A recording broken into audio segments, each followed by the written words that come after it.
사람과 사람 사이의 관계는 참 묘합니다. 우리가 선의를 베풀었을 때 상대가 고맙게 받아들이면 그 관계는 더욱 단단해집니다. 하지만 선의를 당연하게 여기는 순간 관계는 깨지기 시작합니다. 저는 몇 년 전 가까운 친구였던 은영과 그런 경험을 했습니다. 선아야, 요즘 진짜 힘들어.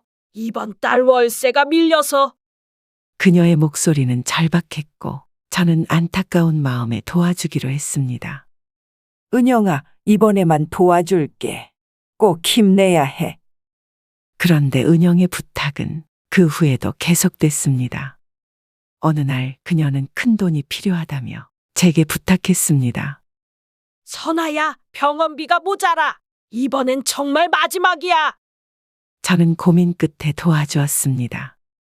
그러나 며칠 뒤 은영이 고급 카페에서 친구들과 웃으며 시간을 보내는 모습을 보게 됐습니다. 은영아, 너 어렵다며.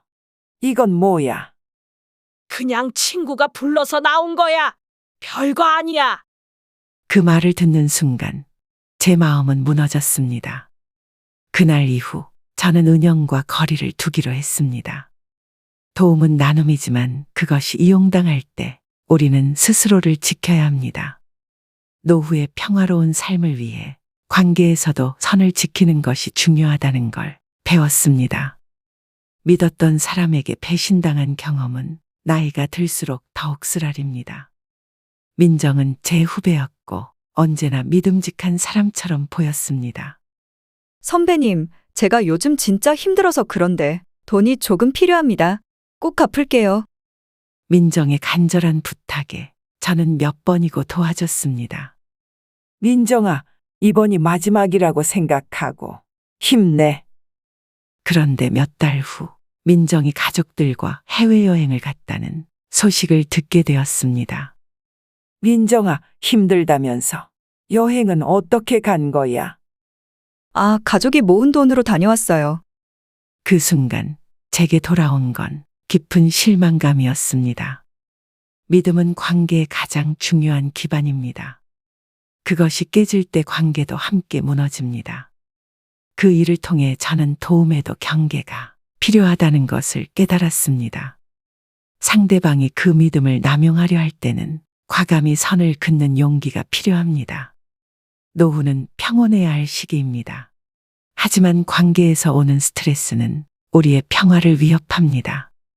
저는 오랜 친구 경희와의 만남에서 이런 걸 느꼈습니다. 선아야, 요즘 정말 안 풀려? 사는 게 너무 답답해. 처음엔 위로의 말을 건넸습니다. 경희야, 힘든 시기도 지나가게 마련이야. 너무 걱정하지 마. 그러나 그녀의 불평은 매번 반복됐고 저는 만날 때마다 에너지가 빠지는 걸 느꼈습니다. 어느 날 그녀가 집으로 찾아왔습니다. 선아야, 오늘은 정말 답답해서 왔어. 얘기 좀 하자. 저는 그녀를 외면하기 어려웠지만 스스로를 지키기 위해 대답했습니다. 경희야, 미안해. 오늘은 내가 좀 바빠. 그녀는 서운해했지만 저는 그날 저녁을 평화롭게 보낼 수 있었습니다. 노후의 평화는 우리의 선택에서 시작됩니다. 부정적인 관계를 줄이고 긍정적인 사람들과 시간을 보내며 제 삶의 균형을 다시 찾았습니다. 나이가 들수록 우리의 가치관은 더욱 뚜렷해집니다. 그러나 그 차이가 갈등을 초래하기도 합니다. 친구 혜정은 늘 현재를 즐기자는 주의였습니다. 선아야, 돈은 지금 써야 하는 거야. 오늘이 지나면 내일은 없는 거라니까. 저는 고개를 저으며 말했습니다. 혜정아, 난 미래를 위해 조금이라도 저축하는 게 더 중요하다고 생각해. 우리의 대화는 늘 같은 결론으로 끝났습니다. 어느 날 혜정이 제게 직접적으로 말했습니다. 넌 너무 소심해. 그 나이에 그렇게 돈을 모아서 뭐 하려고 그래? 그녀의 말에 저는 웃으며 대답했습니다. 혜정아, 각자 중요하게 생각하는 게 다른 거잖아. 난 그냥 내 방식을 따를래. 우리는 서로를 이해하지 못했지만 대신 서로를 존중하며 거리를 유지했습니다.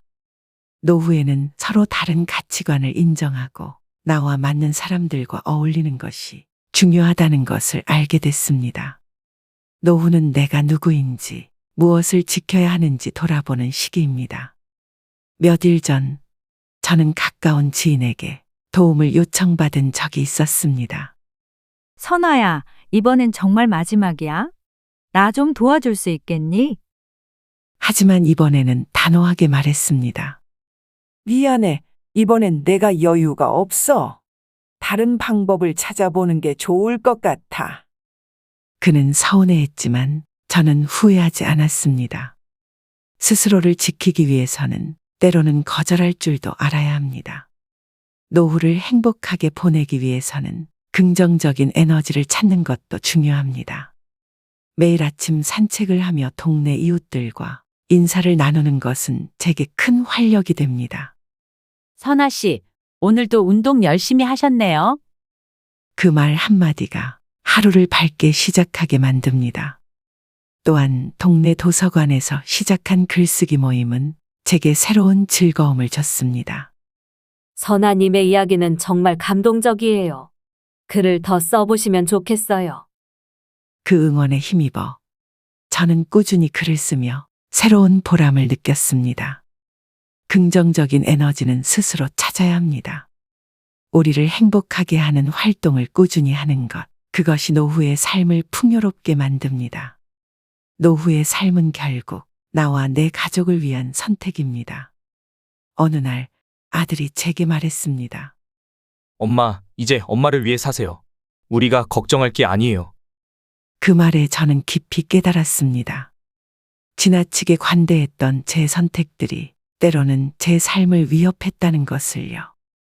이제는 저를 위해, 그리고 내 가족의 행복을 위해 시간을 쓰기로 했습니다. 삶은 나 스스로 지켜야 하는 것입니다. 제 삶의 평화는 제가 선택하는 사람들과 환경에 달려 있습니다. 이제는 긍정적인 관계 속에서 더 행복한 하루를 만들어가고 있습니다.